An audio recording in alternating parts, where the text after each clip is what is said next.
Welcome back, everybody, to your favorite sports talk show. Most listened to sports program in Saskatchewan, right? We're on in over 1 million homes. Oh, yeah. How can Easy. anybody dispute that or say that they have more? They can't. They can't. They're lying.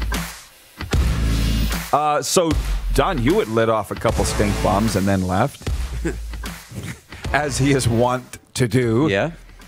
And I'm glad he brought it up. Cody Fajardo saying on radio on Friday that they should just pull the pin on the season. Let's get down on the CFL now because that's what people really like, although the numbers would indicate they want more Stanley Cup playoff talk. But we got 2 months of that because I think we're going to a terminal conclusion for the CFL for 2020. And hockey we can talk about year-round because the NHL is a league that actually wants to be talked about year-round. But Jeff, the Stamps fan, says, Rod agrees with Cody Fajardo wanting to wait until 2021, but disagrees with Bo Levi Mitchell wanting to wait until 2021. I get it, Jeff. You're saying I disagree with Bo because he's Bo, but I agree with Cody because he's Cody.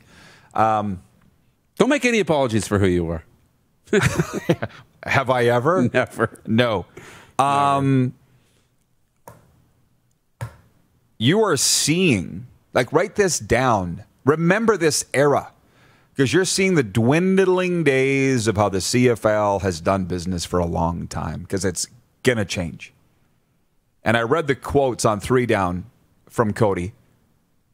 In the most humblest of ways, he said, look, I make good money.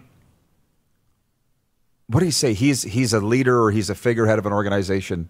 I'm really paraphrasing here, but he's like, if I'm not getting updates, who's getting updates?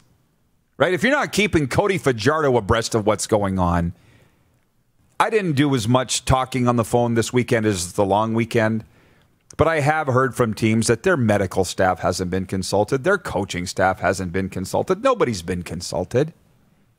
Like, what are you doing? This lack of communication, and I got to say, I'm sorry, lack of leadership, and that is not pointing the finger at Randy Ambrosie.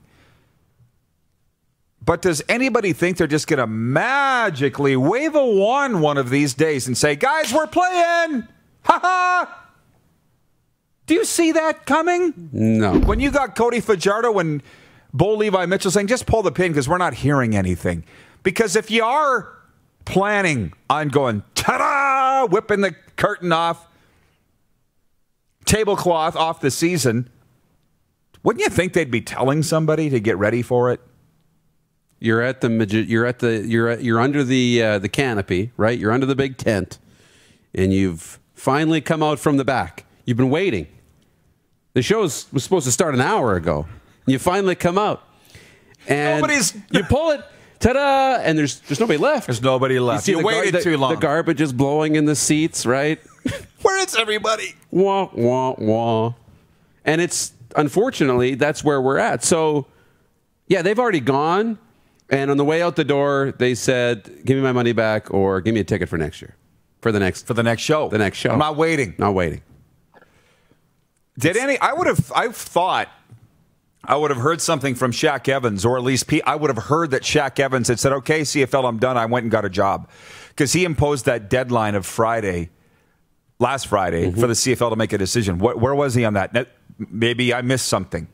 But did he go and move on with his life?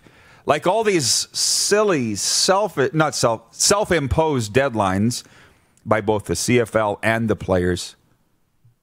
This is a 3-ring circus. Like, I'd rather almost not even talk about it and stick to hockey because it's so embarrassing for the Canadian Football League.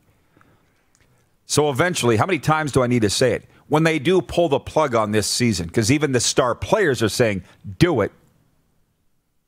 How long after that does NLSC move in and take over and these inane, stupid decisions and lack of communication, that's all a thing of the past. That's my point. Just relish in what's going on right now because it's the end of days. Not for the CFL, but for the way the CFL has conducted itself. It's end of days. It's here. The jig is up. Well, I know, and it's so opposite from what everybody else has done. And they're all having success. We're playing, here's the dates we're playing, and da-da-da-da-da. And when it comes down to it, the pull the curtain back is, oh, no, this isn't going to work. We got to push it back. Oh, yeah. This is the opposite. We're not playing. We're not, nothing. And then the poll is, oh, guess what? We're going to play. It was always, here's the plan, and we're going to try and execute it. It's the opposite in the CFL. I don't understand why there is not a plan when they announced the hub city and a start date for the season. And then as it changes, change the start date. But there's never even been a plan unrolled with a schedule or how the season's going to go or nothing. Like the league could say, hey, we've done everything. We're going to start October 1st. Here's the schedule. You see all the stuff. Put it on the website. Get people excited. And then if the players don't come to the table or you can't agree to it, then you say, okay, we're going to cancel it. But now in a week, we're going to say, okay, here's the season. Okay, now we're going to come up with a schedule. Now we're going to do all this. And you expect people to just sit there and wait for you. It's not going to happen. Mike in Southern Ontario. I can never remember where Mike Phoenix lives. Do you? Toronto. It's Toronto? Thank you. He says, I've already given up. Unfortunately, looking for the NFL or even XFL to return. Do you see all the stuff that's being kicked up about the XFL right now? And they're saying with the NFL, with no college, the XFL should play. That's what the insiders are saying and stuff. I saw that from Pro Football Talk. Yes, that's where it was. The Rock should launch a fall XFL and bring in all the college football players and pay them to play a season. Now, wouldn't that be something? John Kirby in Edmonton. How many season ticket holders of the CFL teams are still keeping their tickets, Rod? I have no idea. Not my department. I'm sure the teams have stats on that. I'm not talking with them. James Collin says the CFL is a dinosaur league. They hold their cards close and spring it on people last minute. I hope it works for them. Okay, Mike Phoenix in Toronto. I'll remember that. You're from Toronto. I'm sorry that I can't remember. It's the Phoenix in your name. You know that, right? Yeah. I'm thinking of a Phoenix immediately when I see that. Yeah.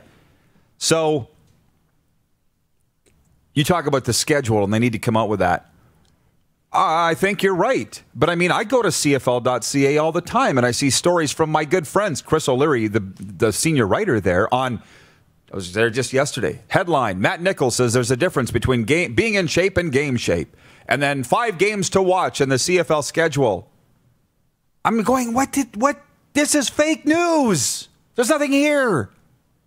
Do you know what I mean? Mm-hmm. And that's not in any way anything against Chris O'Leary. Give me something substantial, is my point. And there is nothing.